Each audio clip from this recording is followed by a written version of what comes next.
in the Red Sea early in the day.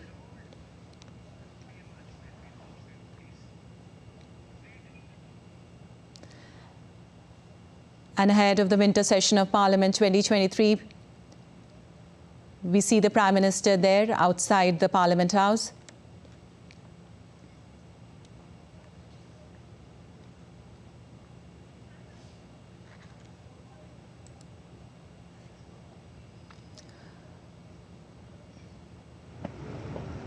नमस्कार साथियों,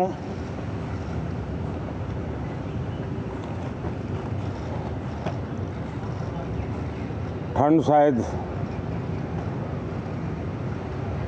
विलंब से चल रही है और बहुत धीमी गति से ठंड आ रही है, लेकिन राजनीतिक गर्मी बड़ी तेजी से बढ़ रही है।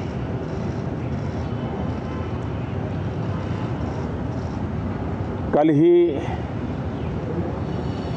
4 राज्यों के चुनाव नतीजे आए हैं। बहुत ही उत्साहवर्धक परिणाम है। ये उनके लिए उत्साहवर्धक है जो देश के सामान्य मानवी के कल्याण के लिए कमिटेड है, जो देश के उज्जवल भविष्य के लिए समर्पित है, विशेषकर सभी समाजों की, सभी समूहों की, शहर और गांव की महिलाएं, सभी समाज के, सभी समूह के, गांव और शहर के युवा,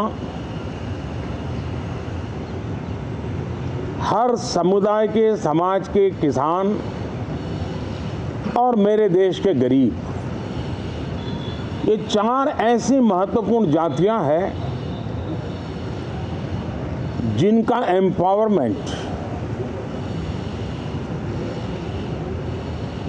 उनके भविष्य को सुनिश्चित करने वाली ठोस योजनाएं और लास्ट माइल डिलीवरी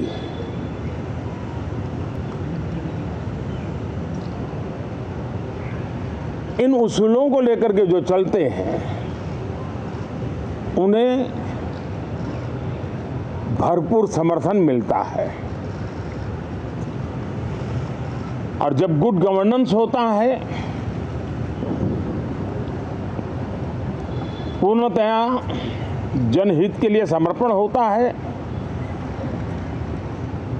तो एंटी इनकम्बेंसी ये शब्द इरेलेवेंट हो जाता है।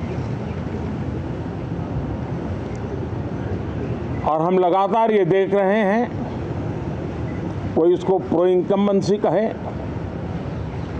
कोई इसे गुड गवर्नेंस कहे, कोई इसे ट्रांसपेरेंसी कहे, कोई उसे राष्ट्रहित की, जनहित की ठोस योजनाएं कहें, लेकिन ये लगातार अनुभव आ रहा है। और इतने उत्तम जनादेश के बाद आज हम संसद के इस नए मंदिर में मिल रहे हैं। इस संसद भवन के नए परिसर का उद्घाटन हुआ, तब तो एक छोटा सा सत्र था, ऐतिहासिक निर्णय हुआ था, लेकिन इस बार लंबे समय तक इस सदन में कार्य करने का अवसर मिलेगा। नया सदन है, छोटी मोटी अभी भी शायद व्यवस्थाओं में कुछ कमियां महसूस हो सकती हैं। जब लगातार काम चलेगा, सांसदों और विजिटर्स को भी, मीडिया के लोगों को भी ध्यान में आएगा कि इसको जरा अगर ठीक कर लिया जाए तो अच्छा होगा। और मुझे विश्वास है कि आदरणीय उपराष्ट्रपति जी और आदरणीय स्पीकर महोदय के नेतृत्व में उन चीज़ों की तरफ पूरी तरह निगरानी है। और आपसे भी मैं कहूँगा, कोई चीज़ ऐसी छोटी मोटी आपके ध्यान में आए तो ज़रूर आप ध्यान आकर्षित करना, क्योंकि ये चीज़ें जब बनती हैं तो आवश्यकता के अनुसार बदलाव की भी ज़रूरत होती है। देश ने नकारात्मकता को नकारा है। मैं लगातार सत्र के प्रारंभ में विपक्ष के साथियों के साथ हमारा विचार विमर्श होता है, हमारी मेन टीम उनसे चर्चा करती है। मिलकर के भी सबके सहयोग के लिए हम हमेशा प्रार्थना करते हैं, आग्रह करते हैं। इस बार भी इस प्रकार की सारी प्रक्रियाएं कर ली गई हैं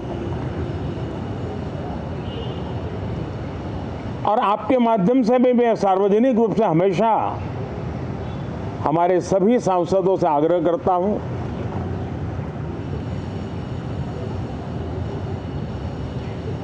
लोकतंत्र का ये मंदिर जन आकांक्षाओं के लिए,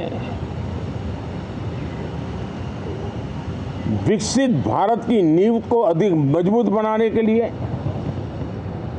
बहुत महत्वपूर्ण मंच है। मैं सभी माननीय सांसदों से आग्रह कर रहा हूं कि वो ज्यादा से ज्यादा तैयारी करके आएं। सदन में जो भी बिल रखे जाए उस पर गहन चर्चा हो, उत्तम से उत्तम सुझाव आए और उन सुझावों के द्वारा, क्योंकि जब एक सांसद सुझाव देता है तो जमीनी अनुभव का उसमें बहुत ही उत्तम तत्व होता है, लेकिन अगर चर्चा ही नहीं होती है तो देश उससे मिस करता है उन चीजों को। और इसलिए मैं फिर से आग्रह करता हूं, और अगर मैं वर्तमान चुनाव नतीजों के आधार पर कहूं तो जो विपक्ष में बैठे हुए साथी हैं, ये उनके लिए गोल्डन अपॉर्चुनिटी है। इस सत्र में पराजय का गुस्सा निकालने की योजना बनाने के बजाय इस पराजय में से सीख करके पिछले 9 साल से चलाई गई नकारात्मकता की प्रवृत्ति को छोड़ करके इस सत्र में अगर सकारात्मकता के साथ आगे बढ़ेंगे तो देश उनके तरफ देखने का दृष्टिकोण बदलेगा, उनके लिए एक नया द्वार खुल सकता है। और वो विपक्ष में है तो भी उनको एक अच्छी एडवाइस दे रहा हूं कि आइए, सकारात्मक विचार लेकर के आइए। अगर हम 10 कदम चलते तो आप 12 कदम करके फैसला लेकर के आइए। हर किसी का भविष्य उज्जवल है, निराश होने की जरूरत नहीं है, लेकिन कृपा करके बाहर के पराजय का गुस्सा सदन में मत उतारना। हताशा, निराशा होगी, आपके साथियों को आपका दम दिखाने के लिए कुछ न कुछ करना भी पड़ेगा, लेकिन कम से कम लोकतंत्र के इस मंदिर को वो मंच मत बनाइए। और अभी भी मैं कहता हूं, मैं मेरे लंबे अनुभव के आधार पर कहता हूं कि थोड़ा सा अपना रुख बदलिए, विरोध के विरोध का तरीका छोड़िए, देश हित में सकारात्मक चीजों का साथ दीजिए, अच्छी उसमें जो कमियां हो उसकी डिबेट कीजिए। आप देखिए देश के मन में आज जो ऐसी कुछ बातों पर नफरत पैदा हो रही है, हो सकता है वो मोहब्बत में बदल जाए, तो मौका है, ये मौका जाने मत दीजिए।